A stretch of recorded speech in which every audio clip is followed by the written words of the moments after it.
All right, how's it going? Welcome back to another video here in the series on vector calculus. You might have been able to tell by the title of the video that this is the final video in the vector calculus playlist. And I believe this marks the 5th full video series now up on the channel once this has been uploaded. And in some senses it's kind of sad, right? Because we've been doing a lot of really interesting math. I find vector calculus very interesting, very fun to talk about, and that's coming to an end, right? But on the other hand, and the way that I prefer to think about it, is that coming to the end of a given topic just means that we are ready to start a new topic. I don't have any plans to stop making these videos, and I'm going to be taking a slight break once this gets uploaded to sort of prepare for the new video series, but that means a new topic will be in the near future. Okay, so it's kind of a bittersweet moment, but I'd like to think more sweet than bitter that this is the final video. Now, what we've been doing so far for several videos now is working on understanding tensors.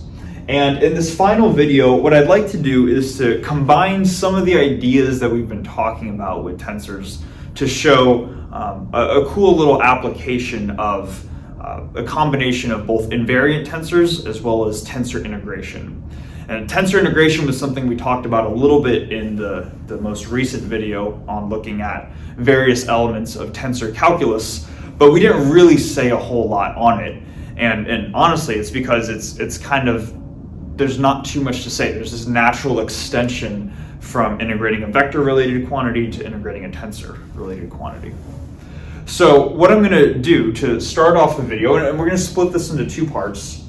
I should mention too, I have a feeling this video is going to be shorter. In my head, this is going to be shorter, but oftentimes I say that and then it doesn't, so we'll see. But the first part of the video is just going to be going through a specific theorem, and we're going to go through the theorem and verify that it's true, but I think we're really going to understand its usefulness from going through an example. So theorem and example are going to be the 2 halves of this video, and that'll be it for the video series. So let's start with the first half of it. I'm just going to write out the theorem right here for this specific type of tensor integration, and then we're going to go through that together.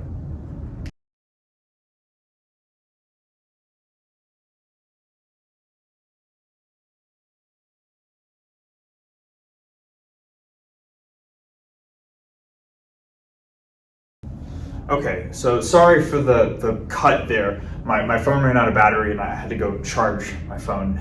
And the cut happened like right in the middle of recording this. So I'm just gonna redo this part because I believe this is where we were at while there was still battery left. So the theorem that we were talking about was to say that we had some rank n tensor, which had components t, I, j, all the way through k. And what's interesting in this case is that its components are represented by an integral.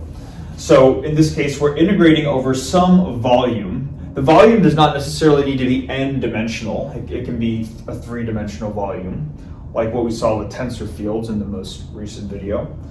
But we're integrating over some volume, and the thing that we're adding up over this volume is this integrand right here. And the integrand has a couple of components to it. The first part is this quantity f of x, and they're saying that f of x is some scalar function. The basic idea is that you technically don't even need f of x, but it's the point of including it is to say that the result of this theorem doesn't change even if you incorporate a general scalar function into your integrand. So it's kind of included there for generality. So the first part of our integrand is just some scalar function to keep this theorem as general as possible. And then the second part of the integrand is really where the tensor components come in. We see that we have xi times xj all the way through xk. And we're assuming that, or we're provided that these are components, the ith component, jth component, kth component of a rank 1 tensor.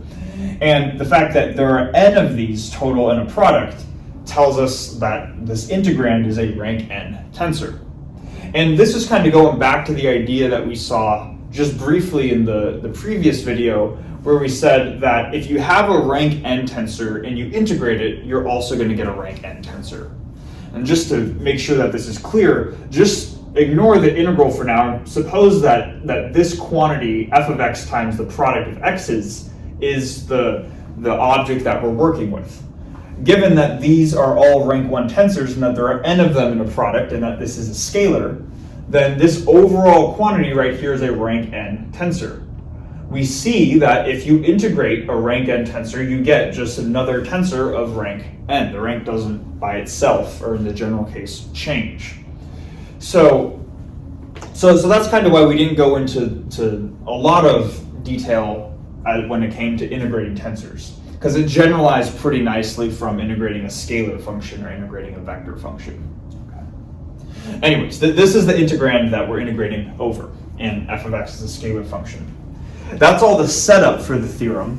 Now, the theorem itself says that, let's suppose this is our tensor in a given basis or coordinate system. Then we want to transform this tensor so that it's in a new coordinate system, and the transformation that we're going to impose is going to be a rotation in space. All right. So we impose some rotation, and that's going to change the components of a tensor in the general case. Right. In general, if you perform a transformation and you now are expressing the components in a primed frame, that's equal, and this is kind of just the standard definition we've seen a couple times now, that's equal to this product of r factors, rks times t, p, q, s. That's equal to this product times the component in the unprimed frame. So we perform this rotation, and now what we're going to do is we're going to suppose that we have a couple of specified conditions right here. And with the inclusion of these conditions that we're about to go through, we're going to see that some of the work simplifies with evaluating these integrals right here. So the first thing is we're going to suppose that our scalar function right here is going to be invariant. The scalar function itself is invariant before and after we perform the rotation. And that's just saying that f of x before you perform it is the same as f of x after you perform it. All right. So we're going to suppose that that's true, and then we're also going to suppose that v is equal to v prime. And I want to quickly just go through what that means. So let's suppose that rather than working in a 3-dimensional volume, we're working in a 2-dimensional volume, right? And so this is our 2D plane right here. And maybe the 2D volume, or the area that we're integrating over, is this square right here. Now, this square, if it undergoes a general rotation, it will not satisfy that v equals v prime. And let's show why. So under some general rotation, maybe the square now looks something, this isn't perfect, but hopefully you see the idea. It looks something like this. And the idea is that if this is v and this is v prime, they're no longer equal because they're not representing the same physical space. If we were to have a point, maybe in the upper right-hand corner of the square here, this point is contained within the volume before the rotation. So this is v, this is v prime. It's contained within the volume before we rotate the square. Now after we rotate the square, maybe that same dot is over here. So before it's included and after it's not included. So in the general case, a square under a rotation does not satisfy the property that the volumes, the 2D volumes or areas, are going to be equal. There are specific rotations, of course, to where the square is the same before and after the rotation. And if your rotation, for example, is an integer multiple of pi over 2, then you're rotating it by either 90 degrees, 180 degrees, 270 or 360 or a multiple of those, right? And then your square gets back to the starting point, and then it still covers the same physical space as it did before the rotation. So when we think of this, we want to make that's kind of the idea here when we're saying v equals v prime, that the space that is physically integrated over, that we are integrating over, dv, is going to be the same before and after the rotation.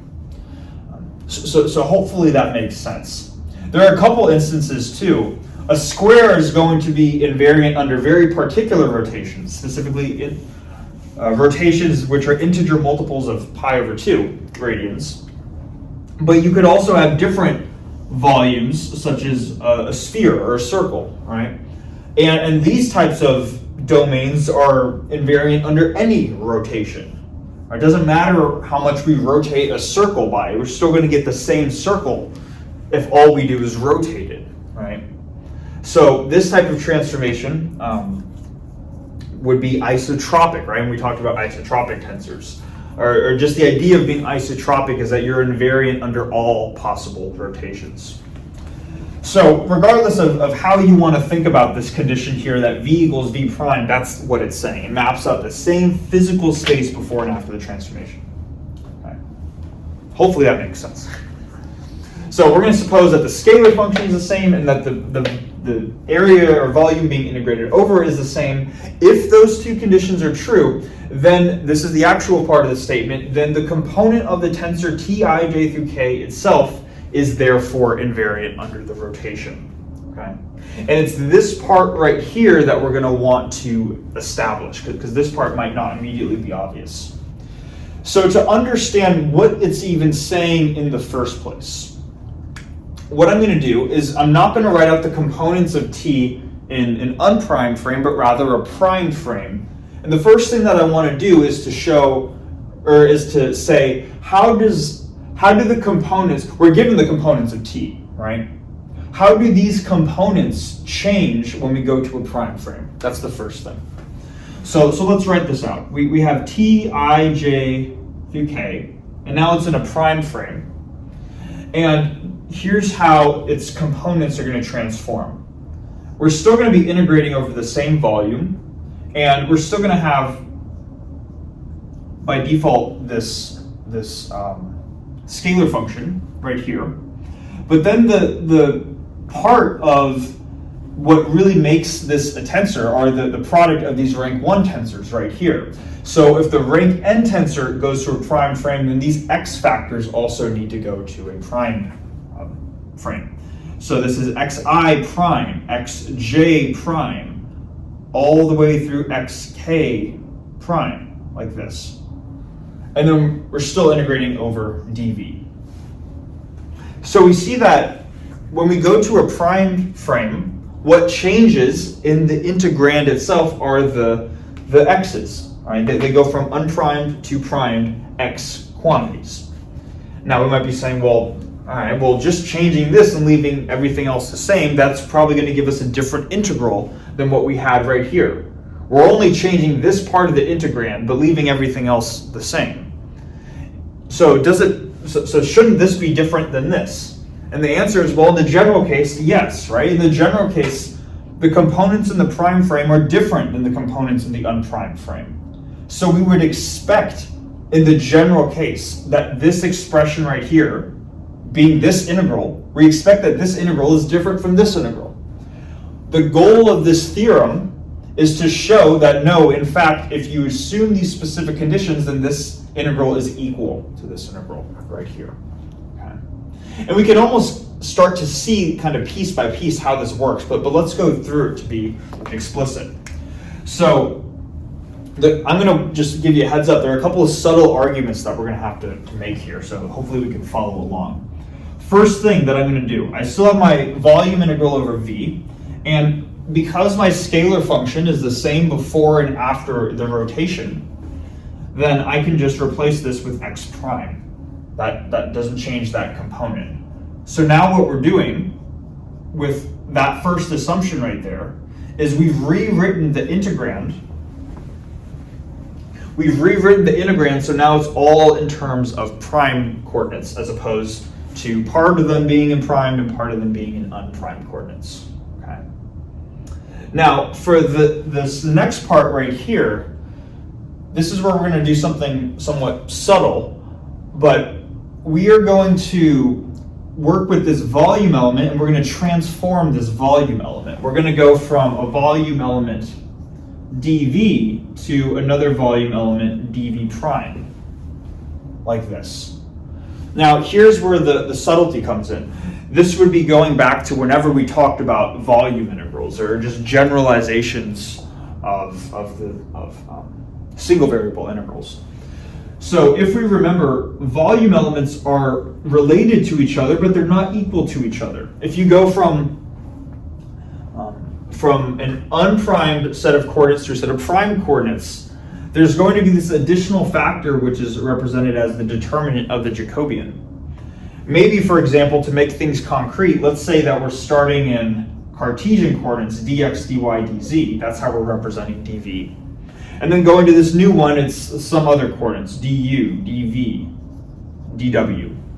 Going from the standard Cartesian coordinates to this new set of coordinates is going to induce this factor, and we've seen this before, right? Now, this is where the rotation part comes into play. Because we are rotating something, imagine you have any object and you rotate that object. Regardless of if regardless of what the rotation is, regardless of what the physical space that it encloses is. So maybe we start with this, and then now it's going to look something. Okay, I didn't draw that very well. But hopefully we're imagining rotating this, and the idea is that now it encompasses a different space. Let's make this a little better. We have this object, and now we have this object. This object, we've rotated it, okay? It takes up different physical space, right? But do we see that when we rotate the object, as long as it's the same object, it's just rotated, we're not changing the volume of the object in itself, okay? So that part right there, the fact that regardless of what space this takes up, in other words, regardless of if this condition is here or not, the fact that this volume right here is the same as this volume, if you just add it up, what's the total volume or area of this and what's the total volume or area of this, you're going to get the same thing. What I'm trying to say is that rotating does not increase or decrease the volume of an object. That's probably intuitive, but what that tells us is that in turn this scaling factor, the determinant of the Jacobian, must be 1 because we're not increasing or decreasing the volume. So it's for that reason, it's for the reason that we're performing a rotation, that this determinant of the Jacobian factor equals 1, and we can say that dv equals dv prime. Okay? So that's why we're able to make this connection right here. So now we have an integral over v, we have this f of x prime quantity, xi prime, xj prime, all the way through xk prime, like this. And now instead of dv, we're going to write dv prime. As a final step to say, okay, well, where does this come in? That'll come in right here, right? Instead of integrating over v, we're integrating over v prime because it's the same thing. It's the same physical space that we're adding over. Now, so we can see there are kind of these subtle arguments, right? But let's think about what we've just done right here, okay? This is like going from this line to this line is like going from dx, dy, dz to du, dv, dw. Going from this d volume to d volume prime, right? So what we are quite literally doing, if we were to write this out, is we are changing the variables which we integrate over. And that's going to be important because of this next somewhat subtle argument, but I'm going to try to lay it out and make it clear. Let's now, to understand the point that I'm about to make, let's just take a pause for a second. Pause. And let's now go back to Calc 2 class. We're back in Calc 2. And we're learning how to perform basic one-dimensional integrals. So we're going from 0 to 1, and we're integrating maybe x squared dx, right? Hopefully we know by now that the answer to this, or evaluating this integral, gives us 1/3. Now, what we could do also is we could also just change the integration variable. Change the integration variable. Let's call it something else. Let's call it s squared ds. Or, yeah, it doesn't matter what we call it, right? What we call the integration variable itself doesn't really matter, as long as you have the same structure and the same integration bounds. So same structure and same integration bounds, you're still going to get the same result, right? So in a sense, these integration variables are like dummy indices. It doesn't matter what we call them because they're going to go away after we perform the integration. Keep that idea in mind as we finish explaining this part of the theorem. Now that what we've done is we've literally changed the variables which we are integrating over. Okay? So what we can think though is that regardless of what we call these integration variables, whether we call them u, v, w, whatever, as long as the integrand is the same as before, and as long as the volume which we're integrating over, or our integration bounds are the same as before, therefore we should get the same value. It's the exact same analogy as what we just had there. So what I'm trying to say is that we can go from this integral and say that whether we call our integration coordinates prime coordinates, or whether we call our integration coordinates, and hopefully we can see this down here, unprime coordinates of fx, xi, xj through xk, dv, regardless of what we call them, we're going to get the same thing. Now, what is this quantity in unprimed coordinates? Well, that was just the definition for the component of our tensor in the unprimed frame. So all of this equals Tij all the way through k. Okay. My k's are getting sloppy at the end of this. I already recorded this, so I'm like doing this again, right? So there's been a lot going on here, but really kind of the crucial step, I would say, is going from here to here, because quite literally we changed our integration variables so that they matched the integrand, and then we were able to make that parallel. What we've ultimately shown is that the component of the tensor in the prime frame is equal to the same component of the tensor in the unprimed frame. Therefore, this tensor is invariant under whatever that specific rotation was that we made. It's a lot, right? But hopefully the individual arguments make sense. They are kind of subtle, so I want to make sure we get them. Now, again, I really think that we can say even if we get these individual arguments, we end up showing this is equal to this, but it can be very difficult to understand how to use this theorem, and probably more importantly, why it's even useful in the first place, right? I think the second part, why is it useful, is best seen with an example. So I'm going to erase the board. I'm going to erase the board, but I'm going to keep the theorem up here, I think. We'll go through an example from here downwards, and then we'll call the video at that point.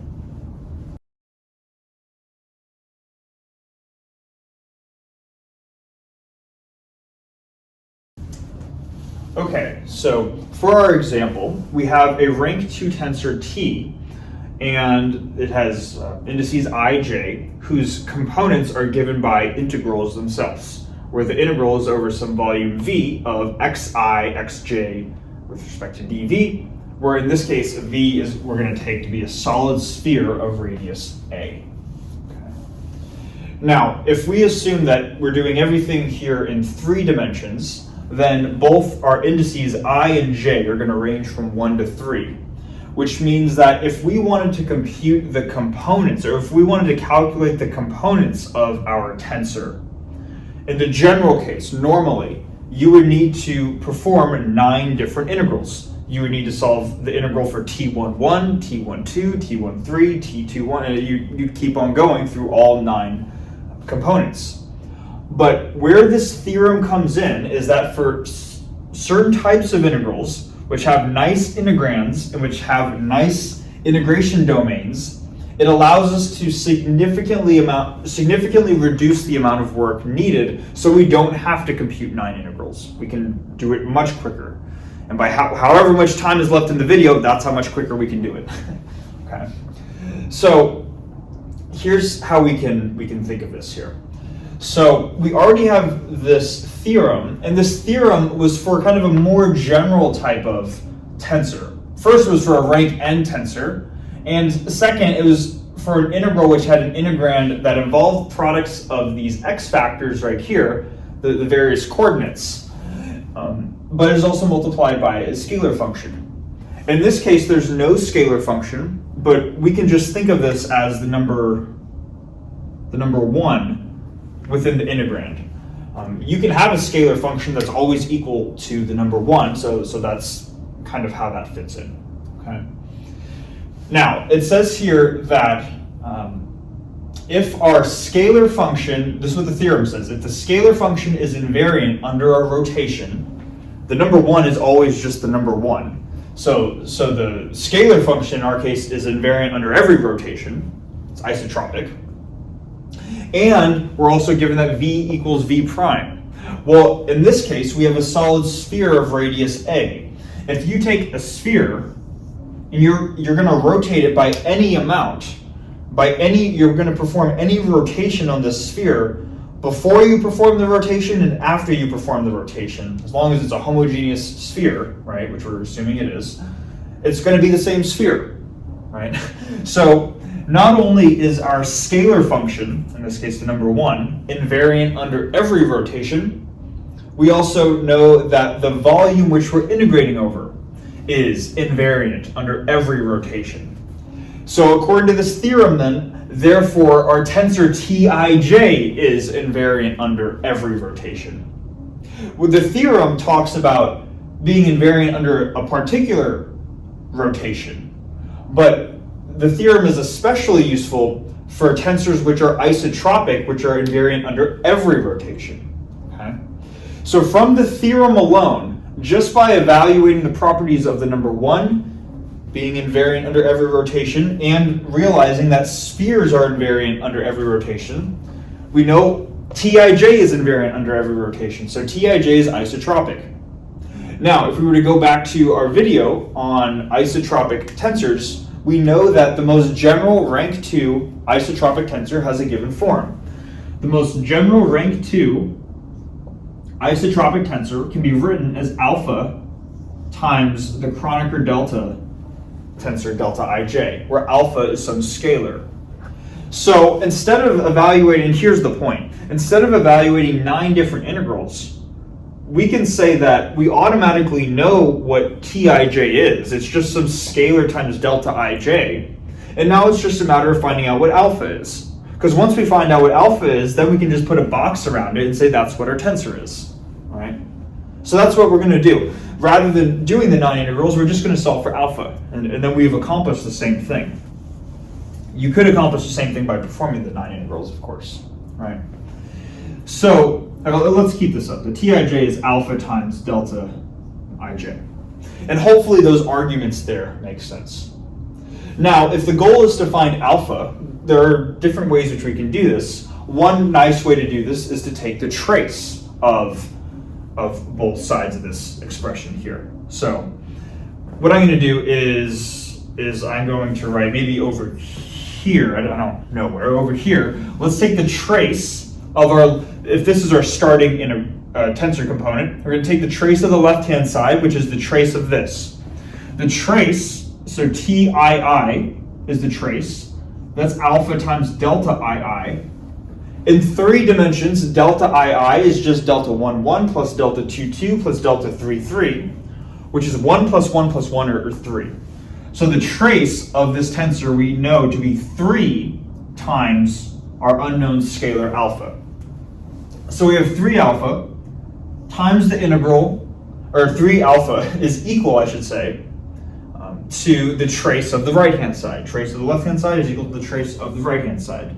So we're going to replace xi xj with xi xi dv, like this. Now in Cartesian coordinates, notice that this is really the distance squared. So in Cartesian coordinates, this is x squared plus y squared plus z squared. Because we're working with a sphere, it makes sense to use spherical coordinates, where this distance squared just becomes r squared, right? So what I'm going to do now is we're going to rather than work in this general notation, now we're going to evaluate this integral with specific spherical coordinates. So in spherical coordinates, if we're integrating over a solid sphere, we need to have two angular integrals, one from 0 to 2 pi, one from 0 to pi, and then going from 0 out to our radius, right, which is a. Then we need our integrand in spherical coordinates. This is just the distance squared, or just r squared. And then we just integrate over dr d, let's see, this is theta d phi, like this, right? But of course, there's a volume element that comes with spherical coordinates. And that volume element gives us a factor of r squared sine theta. So this is the integral that we need to compute now. Now, if we've done enough spherical coordinate integrals, we know that as long as the integrand, aside from the volume element, only depends on r, we know that the angular integrals, meaning the ones going from 0 to pi and 0 to 2 pi, if you were to do those integrals, you could do them if you're not convinced, but if you were to do those integrals, that just comes out to a factor of 4 pi. So I'm going to put that out front. And then we have our radial integral going from 0 to a. And now let's look at the radial component.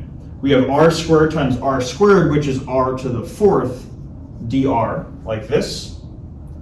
And then it's just a matter of integrating this, right? So this becomes 4 pi times r to the fifth over 5, but evaluated from a to 0, so this is really just a to the fifth over 5. So we're going to have 4 pi a to the fifth over 5. Okay. Hopefully that makes sense. That's just evaluating this volume integral right here.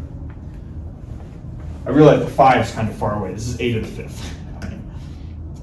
Now let's keep in mind what our main goal is, right? Our main goal is to find alpha. And right now we said that 3 alpha is equal to this. So if 3 alpha is equal to that, just divide by 3. And then you get that alpha is equal to this divided by 3, which is just going to be 4 pi a to the fifth over 15. And this is good because we're done, really. Now, without even performing 9 integrals, we just say that Tij is alpha, which is this, which is 4 pi a to the fifth over 15. That's our coefficient, times the Kronecker delta. We know it has to be a multiple of the Kronecker delta, again, because we know that it's an isotropic tensor, which we were able to quickly deduce from this theorem right here. So that's really the usefulness of this theorem. And in specific cases, and you'll see in the problem sets too, that this integral can be solved very, very quickly.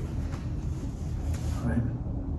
And that's going to be it for the vector calculus video series.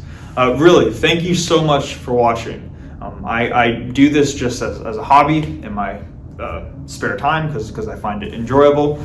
But the fact that anybody's watching these at all makes me very happy. So really, thank you. I do appreciate it. I'm going to be taking a couple months break, but we will start up the next video series in probably 2 or 3 months, I'd say. And I'll have a post at some point on the channel as to what that's going to be. But yeah, thank you so much. Again, really appreciate it, and hopefully see you in the next video series.